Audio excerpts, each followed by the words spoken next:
mention an article I saw in the Union Tribune this weekend, which basically said, why can't we all be purple? No, it wasn't a report on Alice Walker, the color of purple. It was an evaluation of the red states and the blue states and why the United States is now so divided. Divided almost to the point where we're uncivil, depending on which side you live in.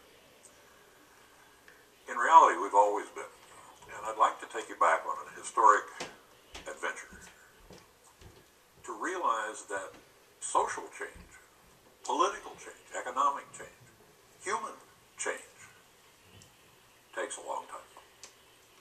And if we can get that idea, perhaps we can be a little less impatient with each other when we differ on a particular point, and a little more encouraging in the long run to find that, yes, we're all human beings underneath. So with that in mind, let's go back to the Founding Fathers. Now, in the beginning of the United States, I don't want to go back that far, we had two men of very different background and very different perspectives, both of whom we count as Founding Fathers. Hamilton and Jefferson. Hamilton coming from a commercial background, going to the state of New York and founding banking commercial interests there, and of course eventually becoming the nation's first official banker, Secretary of the Treasury. Jefferson, a landed aristocrat from Virginia,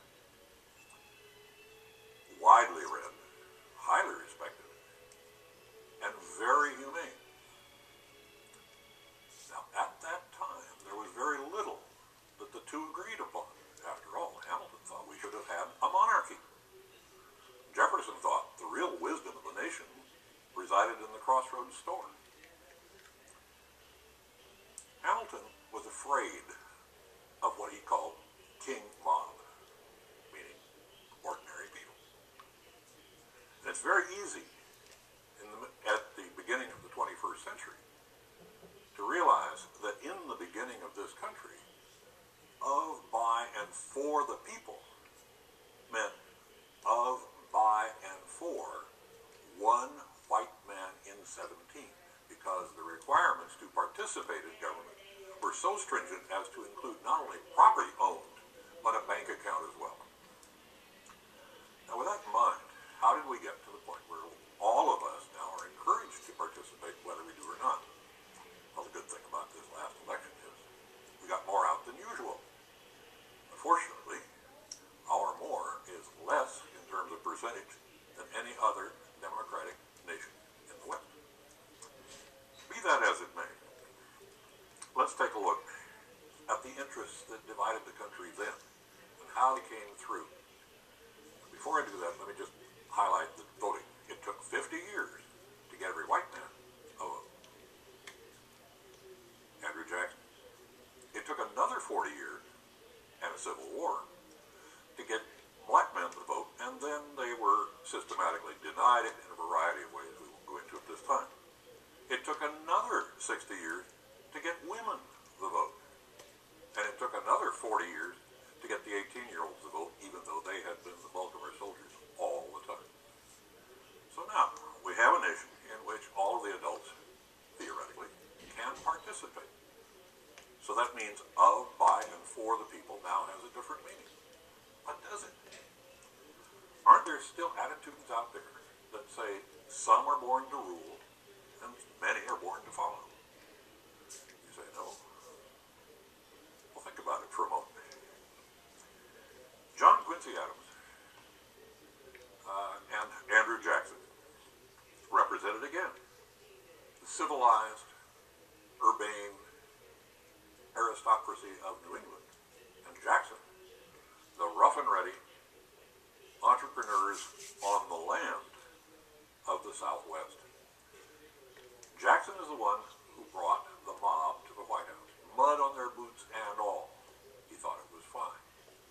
Most of those who'd been involved before that thought it was a disgrace. Change is slow. Certainly the events leading up to the Civil War didn't happen one time.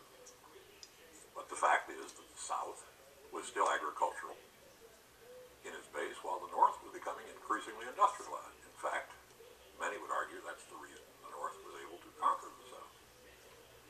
tremendous industry. You say, what does that have to do with attitudes? A great deal. Because the industries began to concentrate wealth at the top. Far more than just landed aristocracy, we now had concentrated wealth in commerce. And those two became antagonistic. Throughout the last part of the 1800s, we filled in the nation. Now, at that point, all ranges of Americans thought they were doing the right thing. They were, after all, following manifest destiny. We were together somewhat in our idea of conquering the Wild West. Did we accord equality, consideration, democratic principles to the native peoples? No. We're still settling those accounts today. So we've been, as a group, a bit unwilling to accord to our opponents at any stage in our history the same rights we reserve for ourselves. Now that applies when we oppose each other and when we find ourselves opposing other peoples, other cultures, other races and religions. Now, World War I gave us another divide.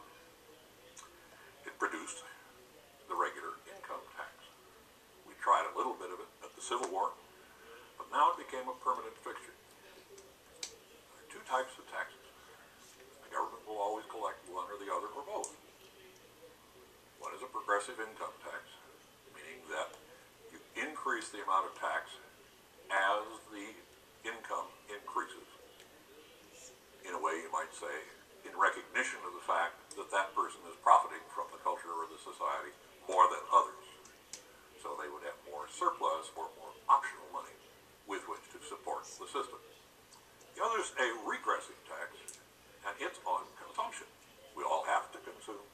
If we all pay the same amount of tax on consumption, it's regarded as a regressive tax because it hits most heavily on those least able to pay. You can see where that could lead to some political division. You can see where the tax issue over time probably would lead to a situation where in 1920 we have Calvin Coolidge saying the business of government is business, followed by FDR with Hoover in between, and FDR saying we, the people, must be able to stand up. We have nothing to fear but fear itself. We're all in this together. FDR's reward, by the way, was to be regarded as a traitor to his class. After all, the man was a multimillionaire who'd lived in a great mansion on the Hudson River. How could he possibly take the part of impoverished, 25% of the population was unemployed at that time, people at the bottom? Well, the fact is that he had Jeffersonian ideas. Coolidge understood Hamilton. All the way back to there. Finally, we get to the fact that following FDR's dominance, the Democrats have controlled Congress, or had controlled Congress, for a rather long period of time.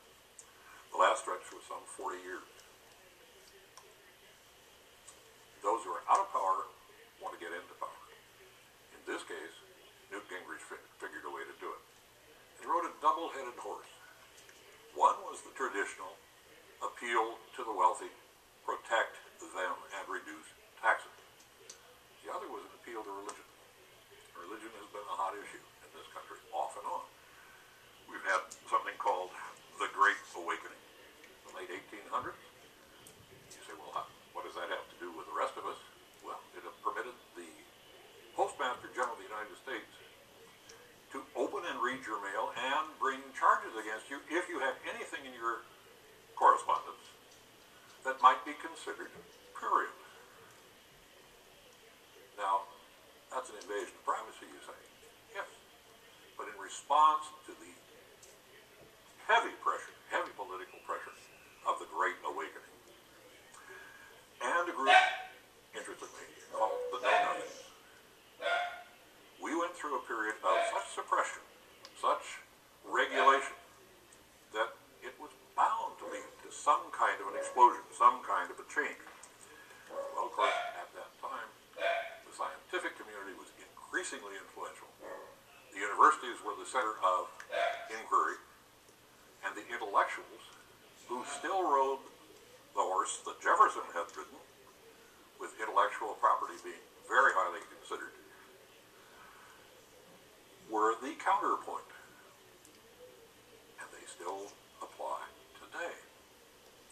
In an offhand way, we love bumper stickers. All the media and all the intellectuals at the university are liberals. All bankers and all the commercial interests are not just conservatives, but reactionaries. Put it on a bumper sticker, that's it. We don't have to think about it anymore. But the editorial in this morning's Union Tribune suggests that if we look at the red states and the blue states, and we say this is the divide, you can find parallels all through history. And I don't mean this review to be at all comprehensive, but it just highlights some of those points along the way in which we've had heavy differences. The suggestion of the editorial is that if you put red and blue together, it makes purple. Now let's see. Are some of those states really purple? Well, Washington State at this time is counting a difference among 3 million votes of 42 in selecting their governor, between a Democrat and a Republican, between a red state and a blue state. The state of Washington voted blue. The people of Washington haven't made up their mind yet, but the red is leading. Other close elections, very close elections. New Mexico, which last time in 2000 was blue, this year went red. Does that mean that all the people in New Mexico have now shifted allegiance? Or does it mean that they just tipped over the edge enough to move into the Republican column? Patience will see us through this. A recognition